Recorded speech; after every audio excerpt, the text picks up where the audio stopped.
What's happening, everybody? I am Tommy, and you are on the boat. Yesterday, I did a show on Sean Combs, and it was relatively short. I had a very bad sunburn. Hello, Kristen Melinda. I'm going to try to catch up on some of the stuff. There's a lot going on. Honestly, it's not my favorite subject. However, the misinformation is already ginning up, and it's already starting to be sort of a feeding frenzy after the fact. Hello, honey. Hello, Jane Aldrich. It's starting to be a bit of a feeding frenzy after the fact, and I'd kind of like that not to happen. Hold on one second. Yes, I am. Good call, too. It was family. Renee B., good to see you. So yesterday we talked about some stuff, but there's some stuff now that is sort of breaking. And one of the stories that you're going to hear in a lot of places is that the judge, Room Subramanian, denied Diddy his choice of where he wanted to be sent to prison. And a lot is being made of this. Hello, Toby. A lot of people are saying they knew that he was going to have a lot of people there to have his back. The place that he wanted to go was Fort Dix. And you're going to hear the narrative that he had the whole thing set up to go there so that he could be safe. People are already saying that because he had brought Bloods and Crips together in New York, he wanted to be as close to there as possible. And this is why this is really kind of an odd concept, if you want to know the truth. But more realistically is this. I don't know anybody that gets the first choice where they want to go to prison. It just doesn't happen. I think it's one of those things that judges simply don't do. Certainly never happened to me. When I got for the bank robberies, when I was convicted, I was in Northern Nevada. Hey, Relatable Reese, good to see you. Hello, Lindy. Hello, Toby. Hello, Barbara Aldrich. And I wanted to go to Herlong, which is it's an army kind of an outlet. So there's an army base there at Herlong. And there was also a prison there, a federal prison. And the prison in Herlong would have been 45 minutes from my house. Instead, I was sent 1,000 miles away because that's just kind of how they do it. They don't want you to get your first choice. You say, this is where I want to go. They don't want to send you there because they don't want you manipulating the system. There's always a reason we want to be close to home, or there's a reason we want to do. But I don't think that's the case in this, because Diddy has homes in LA and he has homes in Florida where the majority of his kids and family live. Right? It's not a New York thing.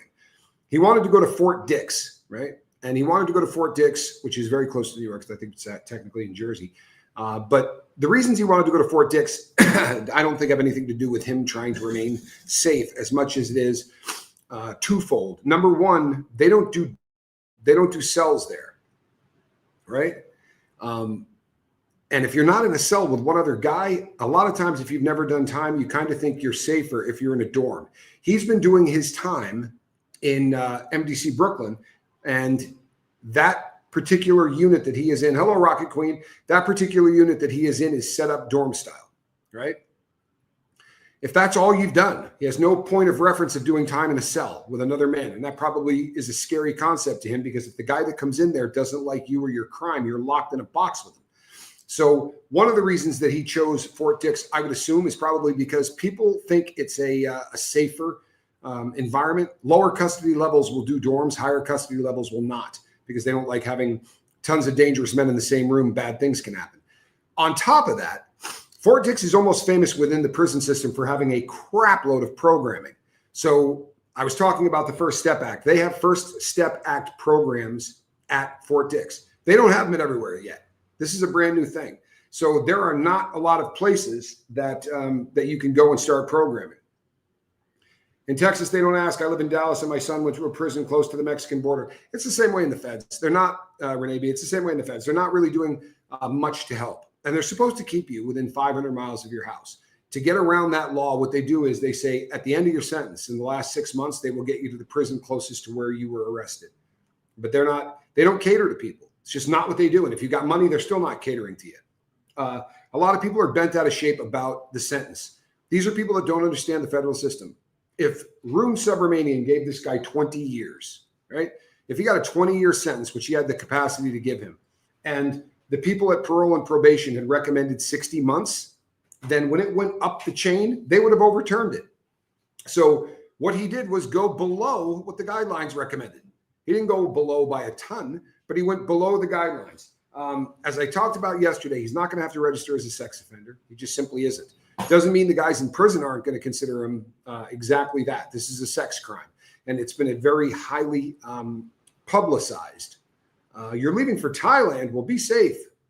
I've been there. Thailand can be a lot of fun, especially the dollar goes a long way there. You'd be shocked how cheap the food's going to be. It's going to blow your mind.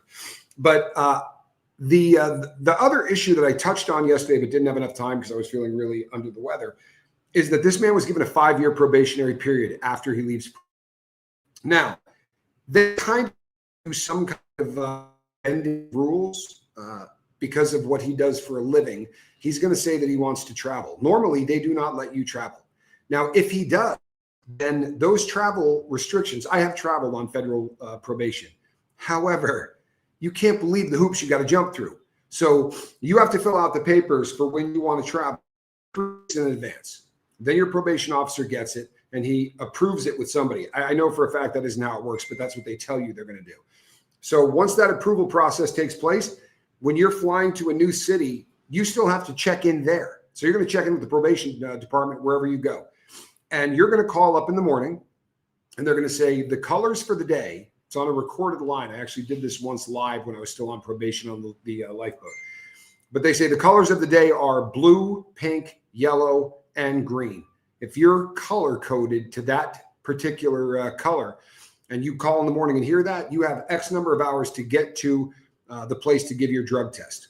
Now, people always go, well, you know, those drug tests are easy to beat. And in the state, perhaps they are. In the feds, they use a 32-panel test. That means they're testing for 32 different substances or metabolites of substances. So they're checking for 6 MAM, right? Monoacetylmorphine. So they're checking for heroin. They're checking for all opiates, synthetic or otherwise. They're checking for nitazines. They're checking for things that states aren't. States sometimes use 5 or 10 panel tests. They also test for specific gravity. They're going to put an eyedropper into this. They're going to pick it up and they're going to put it on something that looks like a digital triple beam, except it's got a hole in the middle of it, like a digital scale, but there's a little hole in the middle of it. And you drop the urine sample into that, right? And it tells you how many parts per million solids appear in your urine. So if you're one of those people, hello, Denisha, if you're one of those people that sit in the parking lot and try to drink a gallon of water so that you can go in and take a clean sample, they're going to say to you, there's not enough solids in this. You can wait 2 hours and you can urinate again, or we'll just put it down as a fail. Now, if you wait 2 hours and you urinate again, they're still going to take that thing, put it on there. And if your specific gravity is low a second time, you're not getting another one. That's it. They're going to fail you on the spot. When you get in there, by October 31st with a name, and he will be out by October 31st of this year? You think he's going to be out by October 31st of this year? Wow. That's a hell of a prediction. I'm not exactly sure where you're getting that. The feds are really loosening up their standards. If this cat's going to be out by anyway, yeah, he's not going to be out this year, peeps. He's just not. There's no chance of that happening. So, however, when you're going to take this drug test, you're not using a Whizzinator, right? They make you lift your shirt up, and then they make you drop your pants, right? So, and as you're standing at the toilet with your pants down around your knees, there is a mirror on the 2 walls that face the toilet. So your junk is on full display from absolutely every angle you could possibly look at. They are very, very serious about making sure that people do not screw with the test. They also test for any adulterants because there are all kinds of urban legends about what you can throw into your urine sample to make sure that you do not fail, right? Bleach, put a little bleach in there. They're testing for anything that the sample comes back adulterated. And if it does, you fail. It's that simple. Like even if you had bleach in your urine, but everything else in there was clean, like you accidentally had some on your fingers and then peed on it, because that's what guys usually try to do, you're done. It's a wrap. You fail. The initial fail on that cup is just to say you're busted. However, they now have to prove it, and they're going to send it off for gas chromograph spectrometry, whatever it is. They're going to, they test for niacin. That's another one of the things that people use or allegedly use to pass it. None of those things work. By the way, they really don't. I've tried all of them. None of them work. But they take your urine and they put it on this little steel tray, and then they flash heat it so that it turns into steam. The steam, the gas, is captured and tested. And they can tell you down to the parts per million of everything that is in your bloodstream or in your urine, and then it's a wrap. Once you fail that, then you're going to get you're going to have to deal with losing probation. I have heard from people in the past that they had probation officers that gave them 3 chances in the feds. I did not experience that ever in my life. The first time you got caught, you were going back to jail.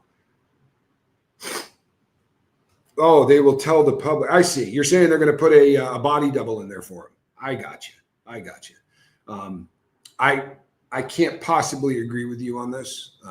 First of all, one of the very day that you get convicted, they take your DNA sample. And the day you get ready to walk out of prison, they take your DNA sample. If those things don't match, then you ain't leaving.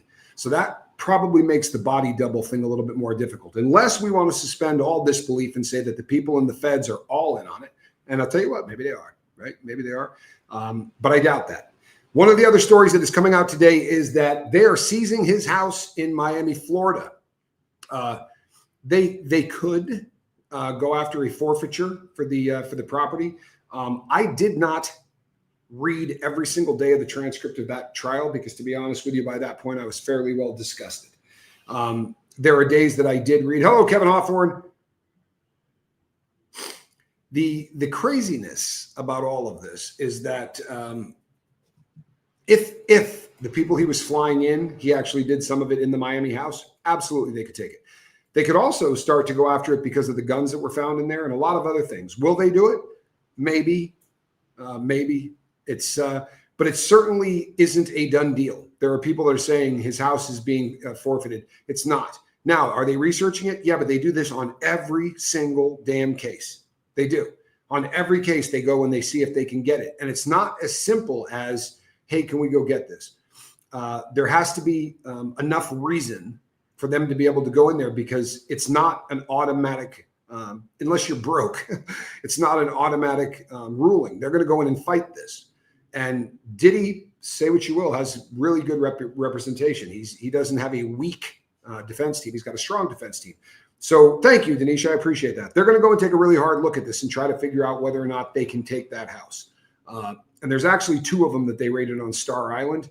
When he bought these, he bought, I believe it was the singer from Miami Sound Machine. It was her family that owned the 2 houses, and I believe he bought them from her, if I'm not mistaken. And they could technically seize both of them. There were a lot of things found in those in those 2 homes. Well, I wouldn't believe it yet either. Wendy R says there won't be seizures. I don't believe. You know what? Just like Judge Subramanian didn't give this guy a sentence that he thought could be overturned. All of these people are saying he's going to appeal this. And on what grounds?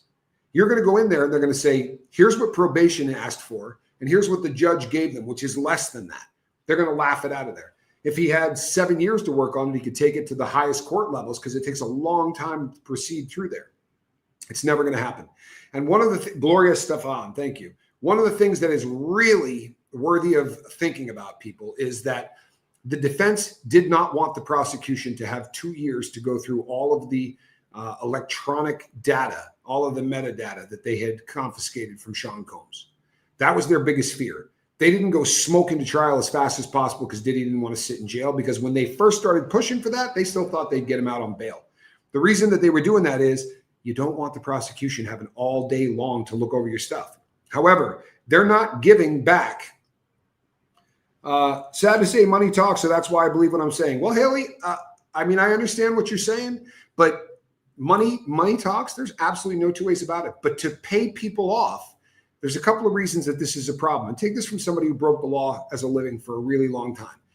If there's an old expression, I believe they attribute it to Ben Franklin, that said 3 people can keep a secret if 2 of them are dead. To pull off what you're talking about, to go into a federal place and swap out Diddy for somebody else, the number of people that would have to know this, the first one that got pissed would sell the story for $250,000 to the first person that would listen. It's very difficult to pull off unbelievable feats of, and we've come to believe this stuff because we watch things like Fast and Furious, and we watch these movies where, yeah, no problem, they just go in there, snip in, snip out. There are places that these things seem to have happened. What happened with Epstein? Looks like he got killed, right? There are people that think that he got smuggled out. But if you look at where he was, right, they were going into a segregated housing unit where just about every person in there is laying on their back all day long. We're talking about units with people who are outside looking around. Too many people to get rid of. You'd have to bump off everybody. I mean, to get into a federal prison now, you go in the middle of the night and you go in dressed as a guard and you don't leave with a body. That's a much easier thing to wrap your brain around. If somebody went in dressed as a guard, had the proper identification to buzz through 3 doors, now they're on their way up to the shoe. They go in there, go up the stairs, go in, open the door, whack him, leave. This is a much easier concept than the idea that we're going to go in and swap out one person for another. You're going to go to the front door walking with somebody and say, hey, this is just an inmate that looks just like Diddy. Yeah, I think that's a tall order. I really do. I think that's a tall order. But never know, right? These things, I guess these things are feasible. I don't think he's going to lose the House for the same reason that Subramanian didn't go after him for the longest sentence possible. They don't want these things overturned on appeal, right? They don't want to give the guy another win, right? Epstein wasn't a popular, wide media known person. True. I mean, you show up with somebody that looks exactly like Diddy to walk into MDC Brooklyn, people are going to start going, hey, what's going on around here? Now, I think he wanted to go to Fort Dix, as I was saying, because it had an unbelievable amount of programming. Diddy could get his sentence down to about 20 more months, maybe even less than that, if he was able to take every single program available through the Second Chance Act, or the First Step Act, I think is what they called it, not the Second Chance, First Step Act. If he was able to take all of these programs, then he could knock that time off of his sentence. One of the things that I promise every single person talking about is taking into account, this man has a drug problem that is listed in the case. That's essential, or the judge isn't going to recommend RDAP. We already know that he was strung out on dope. He's admitted to it. He's talking about going to programming. They will recommend RDAP. If you look it up, RDAP is going to say you can get 6 months off of your sentence, up to 1 year off. I've never in 13 years heard of anyone that got 1 year off. Plain and simple. But if you do get the 6 months off and everyone goes, yeah, you then have to go to a program on the street. You're not going home. You're going to go to a program on the street and you're going to have to stay in that program just like you would have been doing it in prison. And when you go home, you're going to have to do, I think if it's not 3 meetings a day, you're supposed to do 90 meetings in 90 days is the original. Diddy's never going to make this happen. He's way too well known to be going out to NA meetings every night. He'd have to bring an entire contingent of bodyguards. There are so many things that people are taking for granted. Yeah, if he does all the programming, he can be out of there, and there's no chance he's going to get a shot at any of that programming. It's very difficult to find a yard that has the programming on it. That is why he was wanting to go to Fort Dix. Tons of programming, all kinds of stuff. Yeah, 1 year off, that's a lot. Well, and here's the thing. When they give somebody a year off or even 6 months off or whatever, it's a guy that's got a 15-year sentence. There's a waiting list to get into every single RDAP. And if they push somebody to the front of that program and someone finds out that they don't get the time off, and sex offenders, a sex case, they're not giving them 6 months off. His lawyer will promise that, right? When I got convicted of bank robbery, they said to me, yeah, you could do RDAP. You'll be out 6 months sooner. I was like, oh, that's great. I got there. I signed up for RDAP, and they said, you can't get that. Bank robbery is a violent crime. I said, I didn't hurt anybody. They said, in its definition, it's a violent crime. So you do not have a shot of getting the time off. Now all the fellas in the RDAP looked at me like, so you're in here doing the RDAP program, and you're taking a spot away from a guy that could get 6 months off. So they ask you very politely, maybe you should leave so that somebody that actually needs this can do it. Does that make sense? It wasn't hateful. It wasn't. But they do this all the time. Diddy isn't going to get to go and park himself in a program like this. They're not going to give him the time off. If he were to get to a yard, he could do anger management. He could do all of these things that they put out there. But they don't come up every 2 weeks. If you get there in June, it might not be available again until November. And there may be a list of 47 people for a 25-person class. The reason that he really badly, in my opinion, wanted to go to Fort Dix is because it has a legendary amount of programming. I don't see Diddy getting a whole lot of love that way. But his narcissist personality won't quit. He's still trying to control the outcome of the sentence. He cannot let go, and I think this is worth talking about. He can't let go of control. This is absolutely an issue in this guy's life. Think about what we've learned just while this was going on. He's sitting in MDC Brooklyn. and he's got a notebook, and he's making a list of all of the potential jurors at this, witnesses, rather. At this point, they don't even know who the witness list is going to be. At the point where he was doing this, they had just got discovery. So he's going through the discovery, which was, the Encyclopedia Britannica, but he's going through all of the discovery and looking for names. Then he's writing down who those names are and whether or not he can get to them with either cash or other. And the other is violence. The other is threats, right? The other, if it's not cash, if it's not a carrot, it's a stick. This is something he was doing before going to trial while sitting in MDC Brooklyn. It's also really worthy to talk about the fact that this cat came out and started talking about how everybody in his unit was doing dope, but he wasn't. They call that snitching. And inside, people take a very dim view of that. I can't begin to tell you how dim a view. Allegedly, I wasn't in there, but even after the sentencing, he started begging the judge, saying, you know what, I'll do anything the court wants me to do. He couldn't accept that these kind of things are final. Nobody ever says, nah, we're good. I'm going to, he said he'd do everything right. We'll just take some of the sentence off. Rube Subramanian, whether you like him or not, is a by-the-book kind of cat. He really is. We'll have to wear a tag and be out about 7 a.m. and in his home by 8 p.m. Are you talking about if they were to put him on a house arrest kind of a thing, a house monitoring kind of thing? And that could happen. That absolutely could happen. Although, if this is considered a sex crime, it's never done. It's never done. They don't allow people who have a sex crime to get out, because if they rape somebody or if they sexually assault, or they do anything that pulls that back, it's one of those moments that destroys politicians and it destroys judges. Did he get denied the prison he wanted to? Fort Dix. He did, Queen Quiche. He is not going to Fort Dix. Rube Subramanian said that's not going to happen. And there's going to be so much speculation about why he said that. Honestly, if the judge wants him to do more time, he's not sending him to Fort Dix, because Fort Dix is going to give him all kinds of options to program, which would allow him to get out earlier. So it could just be the judge going, I couldn't give him the amount of time. The diddler. Yeah. He's a woman beater also. We saw that on film. But guess what, folks? California is already talking, and you can research this one. This is not, if you're hearing this from other people, they're telling you the truth. California is absolutely looking into the Cassie Ventura beating that happened at the hotel. The statute of limitations ran out long ago. However, if you didn't know it happened, according to what the angle they're trying to work is, when we saw that film, the statute of limitations should start running from that day. Because if we did not know that was happening, then how did we have an opportunity, and I don't know whether or not that will fly. I really don't. However, New York, he was tried in the Southern District of New York, right? And that's the federal system. But there's this dual citizenship thing if you're a convict or a criminal, where you can be charged in the state or you can be charged in the feds. So the Southern District of New York is not giving back the 90 some odd devices that they have seized from him. They're keeping them. And they're not keeping them because they're putting them in the Diddler Museum. They're keeping them because they didn't have enough time to go through these because of the speedy trial. Now, they can take him, they can go right back to court and charge him with a federal offense, as long as the federal offense was not brought up in the original indictment where they did the RICO. You follow what I'm saying?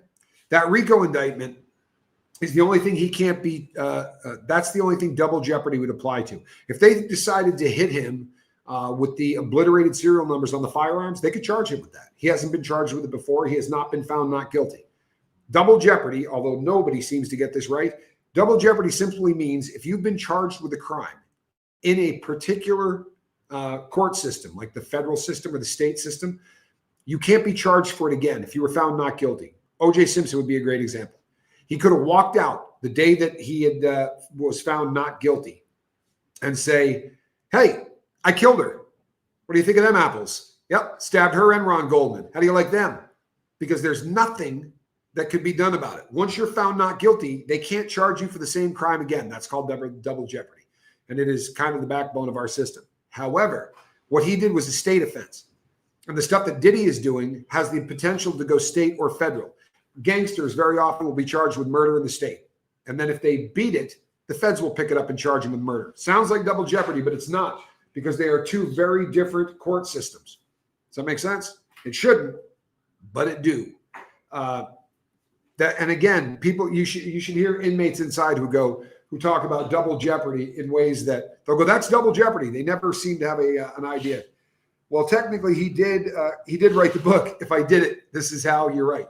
I stand corrected. Well played. I wonder what prison will do to his ego. 26 days at a wake up. Boy, you do not say that. And he's at FCI Raybrook. You know what? Diddy can end up at Raybrook. That's why I believe that's one of the facilities that they're talking about sending him to. I am so happy to hear that your son is going to be out 26 days and a wake up. When's the last time you heard that, Johnny Scoville? And a wake up. That's if you guys have never heard that before, we don't count that last day. That's just a wake up, right? We're not doing that day. They kick you out at about 9 o'clock in the morning. So if you talk to a guy inside who's short and you go, how much time you got left? He'll say 11 days and a wake up, right? And then when they really get short, they take off the day that they're in. So when you get down to about a week, you're like, well, I'm here already. This day's already done. So I got 4 days and a wake up, and it's really 5.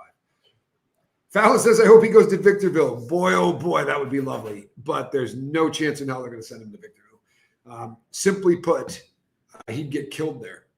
Just no other way to put that. He'd get killed at Victorville, and he'd get killed at Victorville quickly. I don't think he'd make a day or two. What's it going to do to his ego? That's a great question. What it's going to do is, so here's the deal. You can go into prison with a huge ego and walk out with it as long as you keep your mouth shut. But very often your ego and your mouth seem to be hardwired to the same battery. So guys with big egos will come in and talk like they got big egos until somebody punches them really hard in the mouth. And then that one usually slows that down. Where do I think he'll be sent? This is such a hard question. And a bunch of people have emailed me asking me this. There are 127, I think, federal prisons. Remove all of the prison camps because he can't go to that. Remove all of the USPs because they're not sending him to that. You still got a lot of room to pick from. Raybrook could be one. I think they're going to try to keep him in the New York area or as close to the New York area as possible, which also doesn't make a whole lot of sense to me. He won't be in PC the entire time. In Quiche, he probably will be in protective custody the whole time, but they still have to send him. In the feds, we don't have a proper PC yard in the same sense of the word that they do sometimes in the state. What they call them are dropout yards or inactive yards, because what you end up with is not just weirdo sex offenders. You end up with a lot of gangbangers who had to drop out of their gang. So, if you're in the evil bastard club or whatever they're calling their gang, and all of a sudden you really anger the people that are above you, they beat you up and roll you off of the yard, right?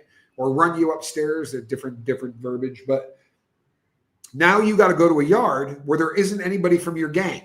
And that's a very difficult thing to do because gangs, scatter to the four winds. So what you end up with instead is these dropout yards.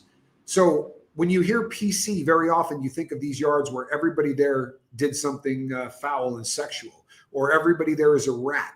And that's simply not the case. In the feds, the vast majority of the guys on that yard are going to be gang dropouts.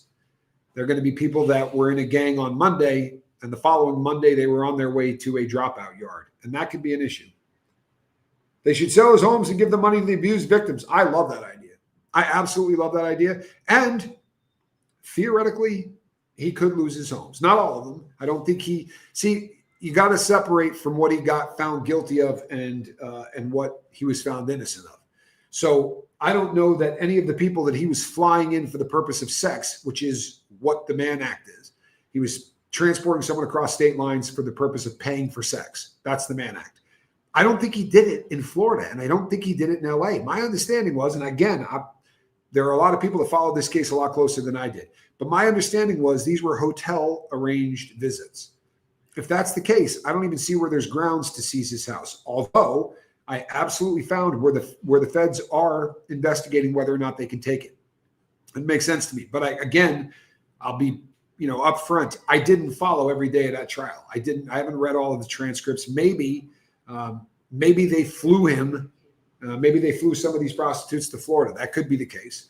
And if that is the case, then they could end up trying to seize those houses under forfeiture law. He has already lost all of the cash that was in those houses, right? They seized all of that.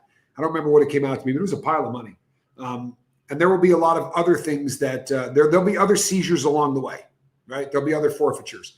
But a $17 million home, if he wasn't bringing the people that he was paying directly to that house, then I don't think there's much shot of that. Everybody wants this guy to catch fire on the way to jail, right? On the way to prison.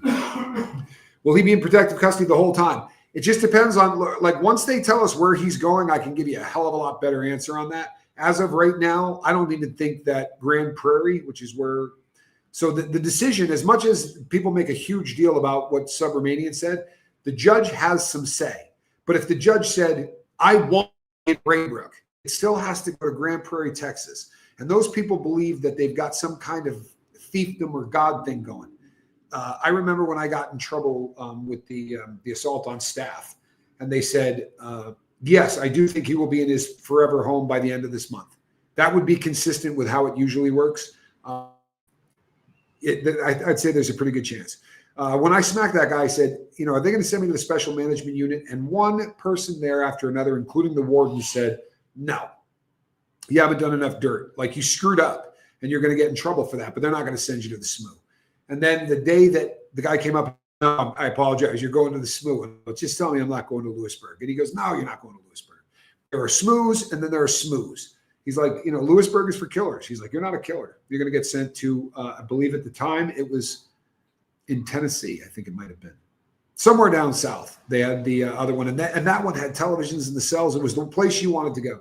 And of course, when the time came, they said, you're going to Lewisburg. Grand Prairie will decide exactly where the hell you're going to go. It's that simple. Yeah. Now, yes and no.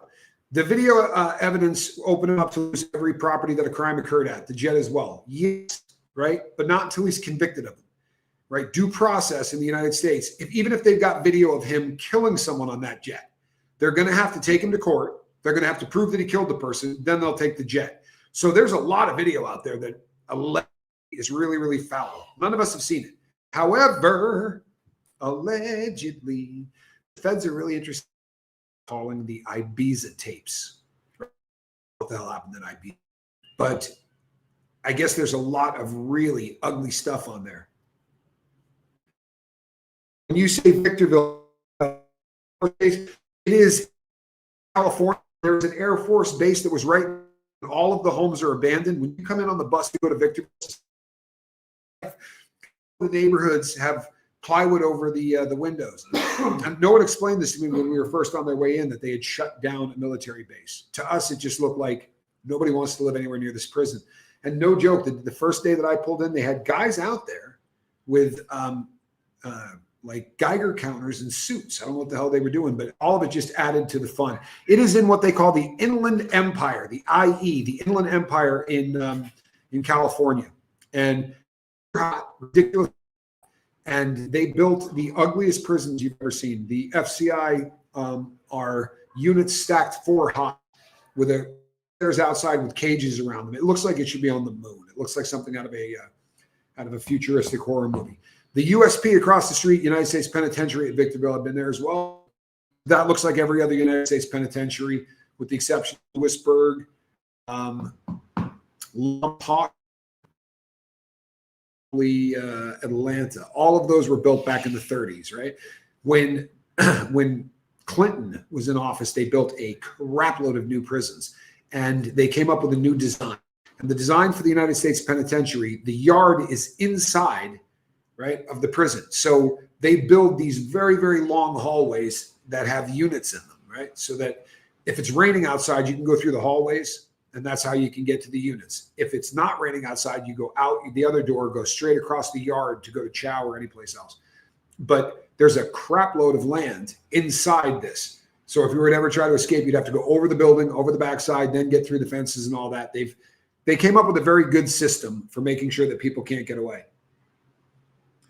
My parents retired up to Apple Valley in the late 80s. George Air Force Base was still running as an air base. Everything near Victorville is kind of shut down. There's nothing there except the prison that I saw, but I went in there once by bus. I left by helicopter, came back in a van, and then left again on a bus. I did get lifted off of that yard in a helicopter after getting perforated with a homemade weapon. But it's a very hot part of the country, and it is a very it's just a dismal place to look at. It's I didn't like being at Victorville. The one thing, and the inmates that like Victorville and the people that say they call it. The reason that people say they like Victorville is because drugs are as cheap as they're being funny. They're so over flooded with drugs. It was just incredible. Robin says Victorville is still a pit. I didn't get to see a lot of it, but what I saw of it, I wouldn't want to be anywhere near. I really wouldn't. It's just a tough part of the country. I mean, when I was there, we would get 125-degree days, and there's just not a lot that you want to do outside when it's 125 degrees. Oh, I'm glad to hear that. And you know what? That's not such a bad place to be as far as they go. I hear someone say the judge wants him close to New York because of his civil cases are New York to save transportation costs. They want him close. Is that a possibility? The feds don't care about money. It's one of the stupidest things in the world. But so they say, right? They say that it costs about $32,000 to transport an inmate. So if you get in trouble on a yard, they'll ship you to another prison. It costs about $32,000. You have to be. There's a private firm that handles part of the transport, and then the feds have to do the rest. And you got Con Air, and you got all of this very expensive process.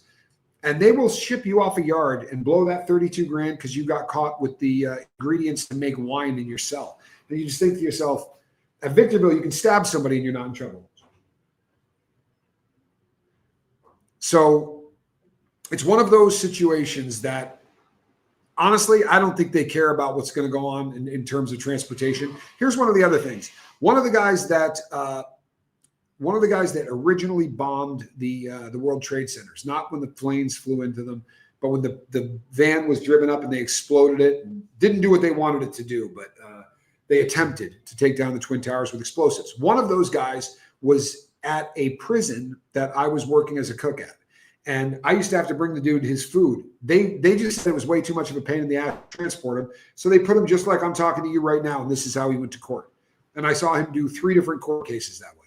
So theoretically, they can stick Diddy in an MP room, a multi-purpose room, and he can go to court and do most of it over a camera. Now, whether or not each jurisdiction will allow that to happen, I don't know, but they don't care.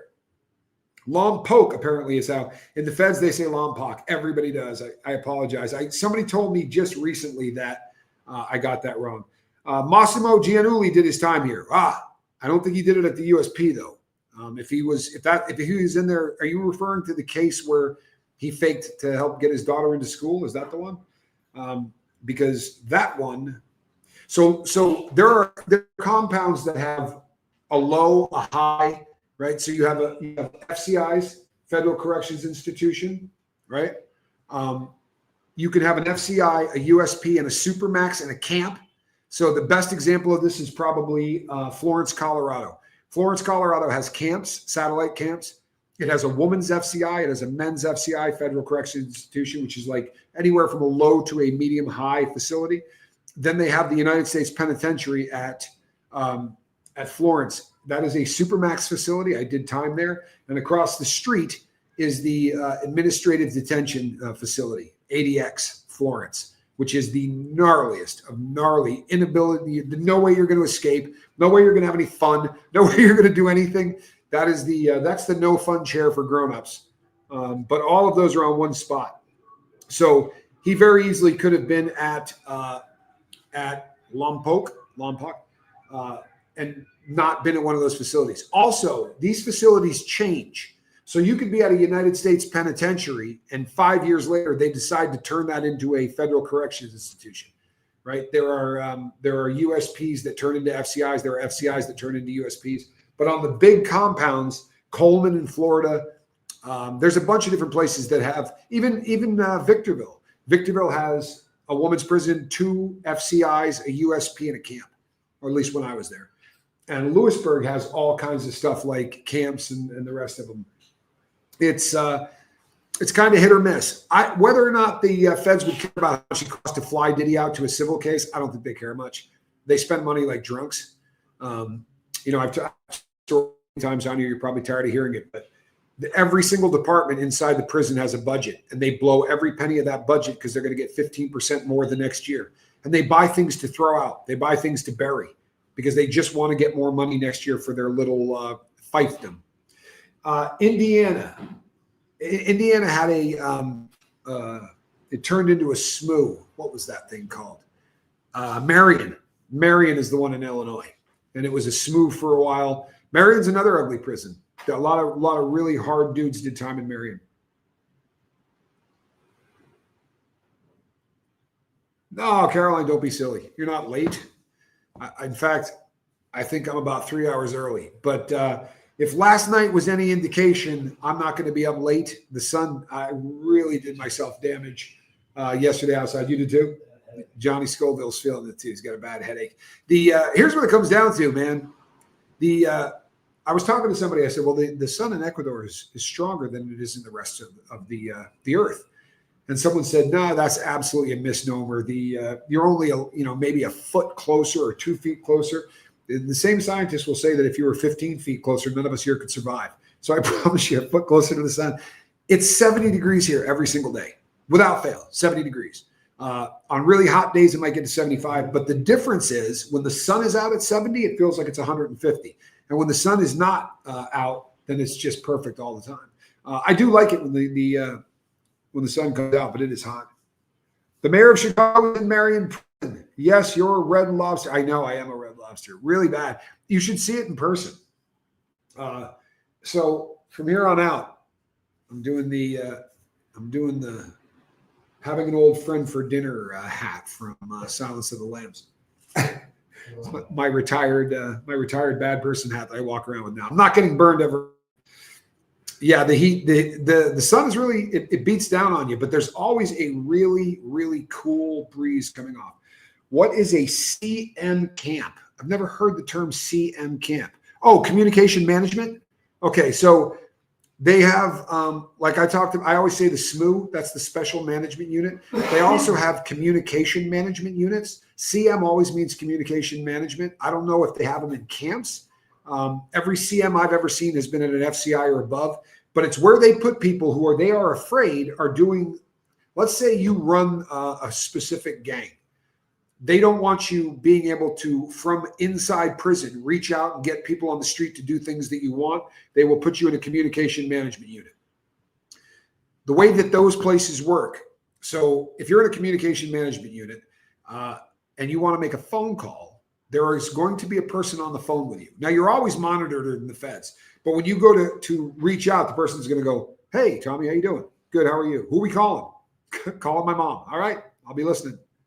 When you get a letter, they take it, they photocopy it, right? They make a file out of it. When you go to call out, everything is just done in such a way to make sure that if you break wind, they know exactly when you did it, how loud it was, and whether or not it stinks. Yeah. The Hamburglar they called, I know. Ron Blagojevich. Yeah, I remember Ron Blagojevich. He was pardoned, I believe, by the next president to come in. He was trying to sell his office, I believe. That's that old thing. But in that part of the country, man, they've been doing that forever. I think it's just part of the business. Oh, no, absolutely. People are going to try to be his friend. Queen Keish says, you don't think anyone will try to be his friend with some charges or just to get money from him? No, he's going to have people that want to be his friend. It's going to be a very small percentage of the population, I promise you. The other problem is going to be this. This is what people seem to fail to realize, right? Let's say Diddy wanted to pay off every single person on the prison yard so that no one would hurt him. He might be able to pull it off, right? If he really has $400 million left, right? Maybe he does. But let's say he did. The average yard's 1,000 people on it, between 1,000 and 1,300. So if you were to send $400 a month to every single person there, you could afford it, right? No problem whatsoever. But try getting that money to the people, because you're going to have to get on a telephone and you're going to have to call someone and say, I want to send money to this person. You will get caught. This is how they make sure drugs don't get into the system, or that you're paying off for drugs that are already in the system. They monitor those calls. So when he was in MDC Brooklyn, he got caught using someone's PAC number. They said 9 different people. His lawyer then said at sentencing, It's no big deal. It's done all the time. They look the other way. Nobody cares. It is a shot. You get written up for it. I've done it 4 times. I got caught 4 times, and you get a write-up for it. It's not something that you can just get away with, right? That's a personal telephone code, right? The PAC is not something that you're supposed to share with anybody, and it is a 300 series shot. It's not the most, it's not one that's really, really heavy duty. You lose 7 days of good time for that, though, and you're going to lose your ability to use the phone on the first offense for 6 months. Boom, right? So now you got all these people that want their money, and how are you going to do it? You can't get money to them. So now what you got to do is get a kite, a very small piece of paper, and try to get that to the street. Guys will write on the backside of a stamp. And if you're just sending money to one person, you can get away with that, as long as the person peels the stamp off, right? Correct? But if you're going to try to do it and pay off 126 guys, which would be one whole unit, you're screwed. It's never going to happen. It just isn't. They were making his bed at the jail he was at. I'm surprised. Well, keep in mind, Queen Keish, keep in mind, this unit that he was in at MDC Brooklyn was also a PC unit. Everybody in there was in there on protective custody, right? Allegedly, Mangione was in that unit with him. These are people that need to be protected from the rest of the population. All bets are off with that, right? That's not a normal situation. However, if we believe that, and if we believe people were making his bed for him, by the end of the time he was there, he felt like his life was in danger from all of these people, and he was actually talking about it, right? Which means they probably got pretty pissed off about the whole thing and didn't want that to continue. However, you could pay a guy to make your bed. There are people in prison who pay people to do everything, clean their cell, make their bed, cook for them. If you got nothing but money, you can pay people to do that. And people with no money will absolutely do just about anything in there to survive.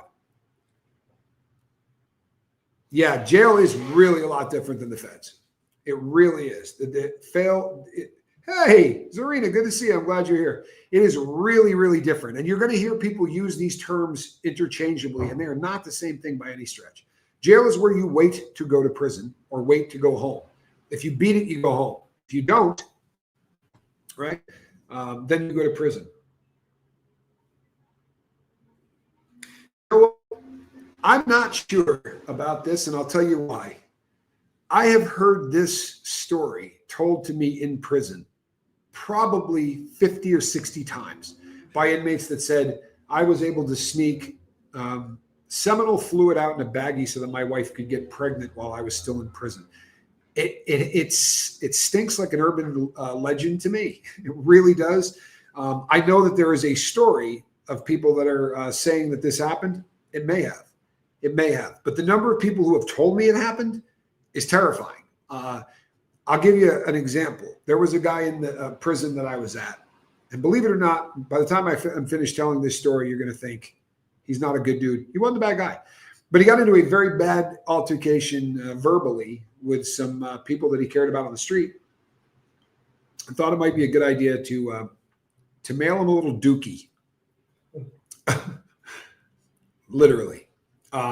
He couldn't get it out, right? So here's how you send mail in the feds. Now, this could have happened in a state facility, but let me tell you how you send mail in the feds. You don't walk up and hand it to anybody. You have to shove it into your door at night, right? It goes in unsealed, and you have to jam it. Now, the door doesn't shut with a gap. It has. So by the time you stick it through, it's been pulled, and if there was something inside, it would break, right? If there was something inside in a baggie, that would break. However, if it didn't break, that cop that pulls those are going to go and open every single letter to see if there's something in it they're mailing to the street. It was an epidemic at one time, especially for people like, oh, this happens. This happens. I promise you, that happens. People who get conceived in visiting rooms, this happens. If somebody comes in and they bring $400, a guard will look the other way while you go behind a Coke machine. This happens. I've been in visiting rooms where really foul things happen. So that's a possibility, to be sure. However, mailing something out's a little bit tougher, right? It really is. It happened in jail. He sent it through an AC vent. Oh, yeah, no, that wouldn't be hard. That would not be hard at all. So if you have 2 units and there's a male unit and a female unit, no problem at all getting something from one to the other, because you're not even, it's not technically going to be a kite. What you're doing is fishing. So you're going to go through a vent, not trying to gross anybody out. The other way is to go through a toilet. They call that shitty fishing. It's not fun. Bundy fathered a child in prison, but no baggies were involved, just some cooperative guards, I think. Yeah, because what could go wrong letting Ted Bundy get at a woman while you're guarding? Seems like it's a safe bet. Yeah, Family Day, lots of people get pregnant. The feds don't do Family Day. The feds, the difference between state, and I've done state time, the difference between state and feds is so stark, it's unbelievable. It's very easy to communicate through the event system and to actually get something from one person to another. It is absolutely remarkable what extremes people will go to get drugs from one unit to another. When I was at Victorville, there was a hole about this big through a window, and they took and rolled up newspapers to make an arrow out of it with a string attached to it to fire it across to another window in another unit. And they took the waistband from a pair of briefs to make a slingshot kind of a thing out of it. Now, did they get it on the first try? They didn't even get it in the first day, but they did this 8 hours a day until they got the thing hooked up over there. For real. They have nothing but time on their hands. Inmates have nothing but time on their hands. You know, the idea that, like, people say to me, how do they get weapons? Because they will carve it out of the bunk, and the bunk is a 1/4 inch thick steel. You know, how do you do that? Because you got nothing but time. They'll take one of those little devices that people use to seal papers. It's like a paper clip, but it's not. It's got a black triangle with 2 little stainless steel pictures on it so that you can open it. Put a 2 in the chat if you understand what I just said. If not, I'll do it again. I had not heard that story, but that does not surprise me. Honestly, it doesn't. Krista Melinda says the inventiveness is impressive. There are guys in there that repair radios. There are guys in there that repair television sets. You would not believe how good some of these people are at just being a convict. It's kind of bizarre. It really is. It's kind of bizarre. So anyway, those little things, if you bend them until they break, those are called a cutter, and you can cut steel with it. It'll take a long damn time, right? It will take a binder clip. Thank you, Kathy. A binder clip, and you just sit and keep cutting on the metal. And for the first 2 or 3 days, you just put a scratch in it, and then it starts to dig a little deeper. Then they go down to the guards and say, can I get some Comet, like the stuff you clean your countertops with at home, because there's an abrasive in there. Then they drop Comet into the line that they're carving, and they will draw out a knife, draw out the hilt, the handle, right, the whole shooting match. And then they will keep cutting this thing. It might take them 60 days, right, unless methamphetamine happens to be in the unit, in which case they probably get it for 7 days. And then they will spend a month or 2 sharpening it on the concrete floor. And there is nothing quite as unnerving in prison as hearing the guy in the cell next to you going on a floor. You usually end up in the vent. Hey, Tony, are we cool? Everything all right? You need any coffee? No, you'll hear people stuff all day long because they got nothing else to do. Right? There is nothing else to do.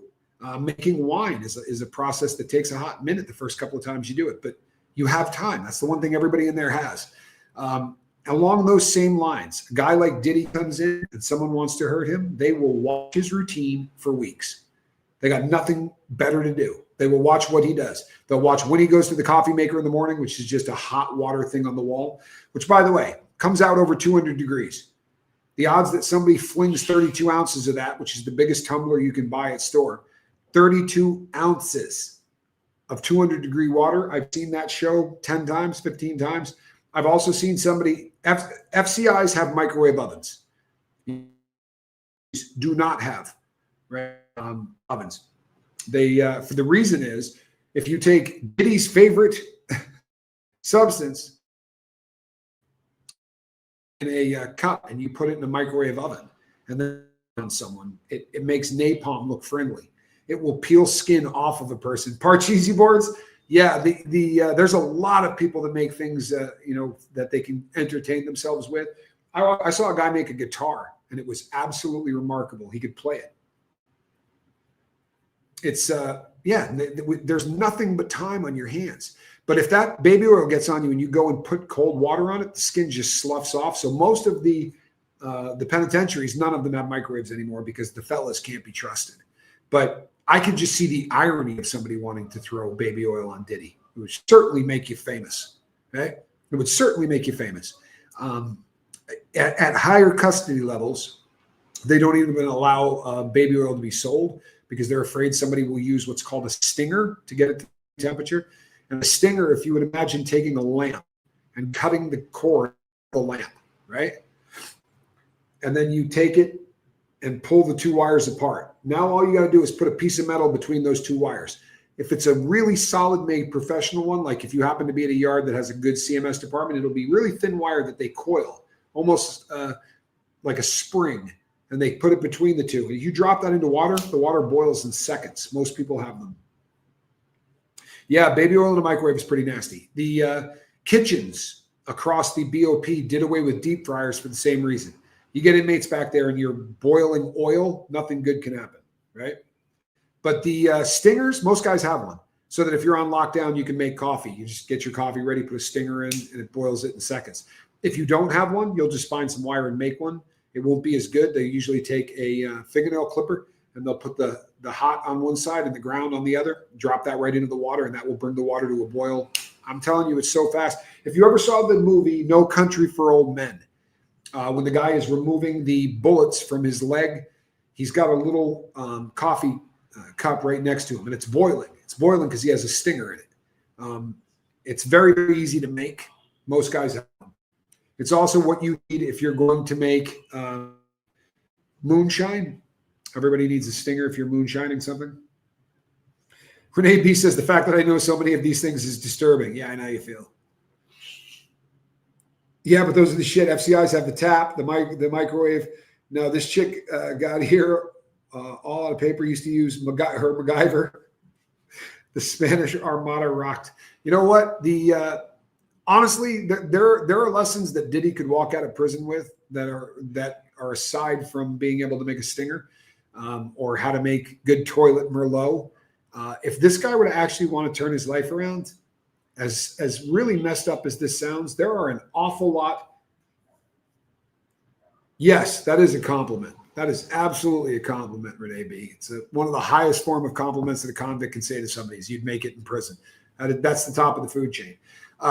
There have been many cases where people, like, go back to the Nixon trials, right? Chuck Colson went to prison, and they said, he said he had a religious revival, like he found Jesus, and they mocked him something fierce. Said, wait till he gets out. He got out and lived the rest of his life talking about God until the very end. Diddy could turn his life around in there. I don't have a lot of faith in him, and I'm not basing that on just being a hater. I'm basing that on the fact that from the day that he got arrested, he hasn't followed one rule, right? You're just tuning in. A stinger is just a way to get water to boil almost instantly. You're taking electricity right off the wall, and you have a hot, and you have a lot. It's like cutting off a cord to a lamp and putting a piece of metal between the positive and the negative wire, right? Wiring that up. When you plug it in, it's going to make that metal want to melt. So you drop it into liquid, and it'll boil coffee in 6 seconds. It'll boil water in 6 seconds. It'll boil anything in 6 seconds. Will he get killed? I don't think he'll get killed. I don't. I think he'll get the crap beat out of him more than once. I'll be able to answer that question a lot better once I find out where he got sent to. But know this, they can send him to a yard. Let's say they sent him to FCI Victorville. When he gets there, they're going to say, is there any reason you shouldn't walk this yard? Do you think you might get hurt? If he goes, hell yes, he's going to spend the next 8 to 12 months waiting to get shipped to the next yard. If they've gotten better at it, he might spend the next 6 to 7 months. But it's a long process. And there are guys that do their entire prison sentence that way. It's a tough way to do time, right? Diesel therapy. You're just going from one prison to the next to the next. It's a miserable, miserable life. All right, people. I think that pretty much takes care of all of the Diddy news that's worthy of talking about. Don't let people tell you things as if they're already determined, because I promise you, we don't have any idea what's going to happen to this guy, except he has to do 5 years of paper when he gets out, and that's going to be harder than the sentence. Diddy's going to get out and want to go have freak-offs and do dope and do all of these things. There are guys that turn 3-year sentences into 15-year sentences because they can't stay out. It's not like the state where after your third attempt, they'll go, we'll just let you. You're not probation material, or you're not parole material. It doesn't work like that in the feds. They'll keep sending you back, and each time you get out, you got that 5-year tail again. Wendy, I will work on some longer streams, maybe after I don't look like a lobster. Between now and the next time I see you, do me a favor, reach out and try to save somebody. Maybe be a little kind. A little critical thinking wouldn't hurt. God bless you. See you on the next one.